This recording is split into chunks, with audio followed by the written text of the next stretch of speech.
还没等到机票最后一位角色登场，我认为卡普空就已经交上了一份新时代 2D 格斗的完美答卷。艾利克斯颠覆了过去以往角色的全部设计思路，融入了 3D 格斗家似曾相识的元素，但和传统 2D 结合到一起却一点也不违和。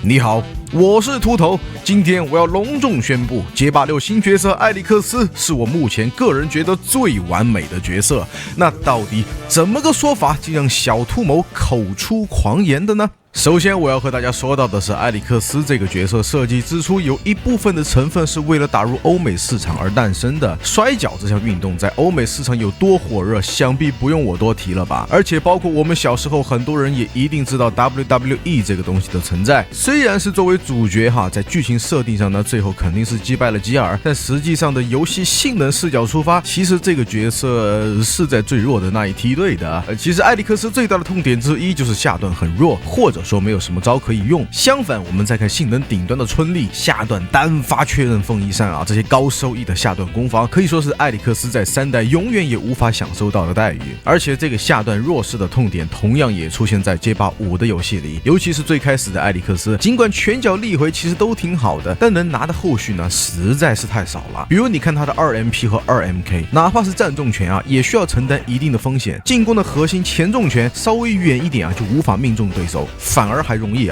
因为你距离把控的不过关，让对手确反你。都是到了中后期这个角色有了 VT2 和 VS2， 才让他变得比以前更好用了一些。而我自己印象最深的是5代的艾利克斯在外网被称作只存在推特的角色，不是因为这个角色本身人气不行而很大一部分原因我认为是受到了性能所限，难以出现在正式场合罢了。3代呢我确实不熟，但5代能让人记住的，我相信可能就只有 Gunfight 了，顶多再把景皇 Problem X 加上，对吧？这里我只是简单说明了一下艾利克斯曾经的一些问题和设计初衷，已经有很多博主做过了，他早期为什么性能差和故事背景甚至动捕这方面的内容我就不再过多赘述了。而我却看到这一次街霸6革新后的艾利克斯隐藏在背后的一些秘密。不过让我直接揭晓答案可能无法印证自己的说法，所以先让我们来看看如今的艾利克斯是什么样的一个角色吧。首先，艾利克斯对比前作几乎可以说是完全重做了一版，除了经典的指令头和手刀这样核心的不能再核心的招式以外，其他的指令招式很多都被归纳到了他的构里。考虑到新人玩家，我还是先介绍一下6代艾利克斯核心构里的一些功能性用法。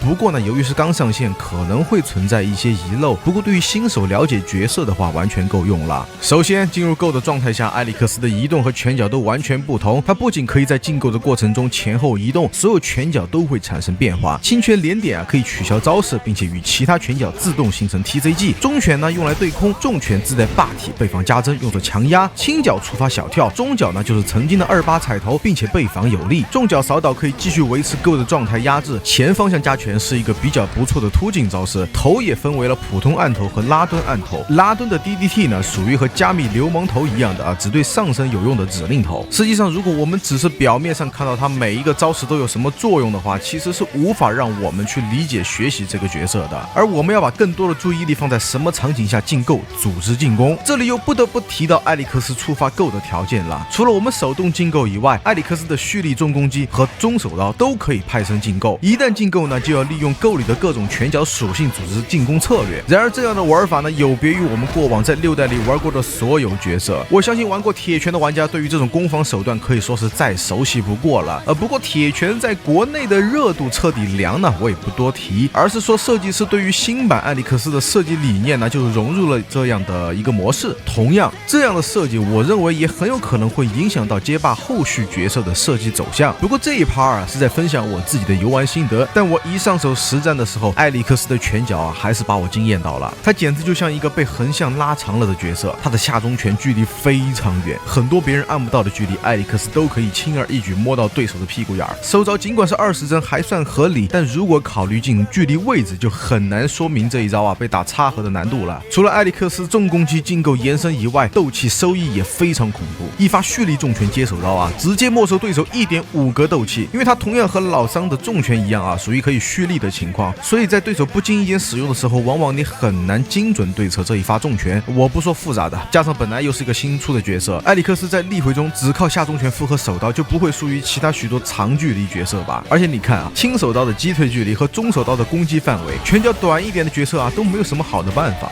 不过我夸了夸艾利克斯强力的地方之后，我就要说到卡普空了。他到底是怎么想到全新重做后的艾利克斯仍然保留了过去以往的缺点特色的？就像我开篇在铺垫的，艾利克斯在和其他6代的角色比起来，下段收益仍然是属于比较弱的梯队，而且过去5代起攻的手段都被归纳到了 Go 里，很多时候你只能硬扛过去才能建立起进攻还有那个指令头范围实在是有点过于短了，而且这个问题在5代同样也被诟病。重拳尽管能蓄力但是不带有霸体属性，这就会导致艾利克斯在防守上会非常难做。一旦遇到了比你会玩一点的玩家的话，你能做的要么是老实防守，要么就只能凹大招了。所以艾利克斯不仅是 Go 的学习成本很高，玩家需要花费大量时间去练习进攻，形成肌肉记忆。在例会上没有其他角色一些好用的起攻招，防守能力弱，就意味着新手想要玩好这个角色的话，难度是非常高的。但如果你真的熬过了开荒阶段，逐渐熟悉了这个角色的话，艾利克斯在进攻策略上有非常大的空间，而且现在还只是刚开几天而已。现在就只靠28踩和小跳就能迷惑对手的判断，拿到不小的优势的，更别提几个月后的艾利克斯的潜力十分巨大。所以我最终认为艾利克斯是一个优缺点明显的角色，他拥有丰富的进攻策略，但防守性能偏弱；他拥有非常优秀的拳脚，但又没有简单好用的起手招式；他拥有足以劝退新人的上手难度，但他的打击感和反馈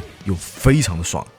我感觉卡普空好久没有更新出一个这么性格分明的角色了。这几年我们经历了艾德、维加、火舞，从高手驾驭起来无懈可击的攻防真神，再到回报极高的火车头，最后甚至是跳过所有例会的慷慨大捷。我自己心中最好的街霸不是一个角色全方位覆盖所有对局，而恰是有好有坏、可圈可点、特点鲜明的角色，才能造就更完美的游戏。正是因为艾利克斯保留了以前的诟病，又强化了他的优点，我才觉得这一次卡普空翻新后的新角色在我心中是如此的完美。尽管我这一次的内容创作的极其收敛，但我仍然很想传达出来我对这一次艾利克斯入局后的喜悦。而且我猜测艾利克斯这一次不仅是作为一个曾经的主角或者说老角色回归，从他的角色设计的思路出发，我觉得从这一次开始，卡普空已经找到了未来街霸6新角色登场方向。艾利克斯之后可能会影响到的是未来大部分新角色的设计方针。不过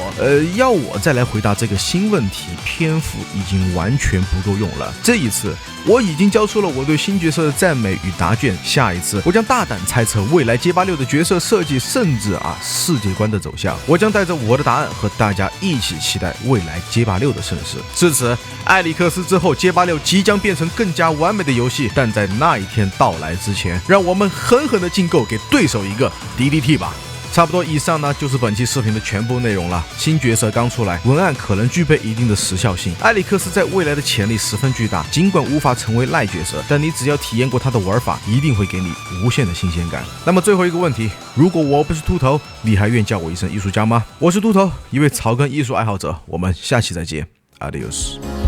就让我逃离宿命的牢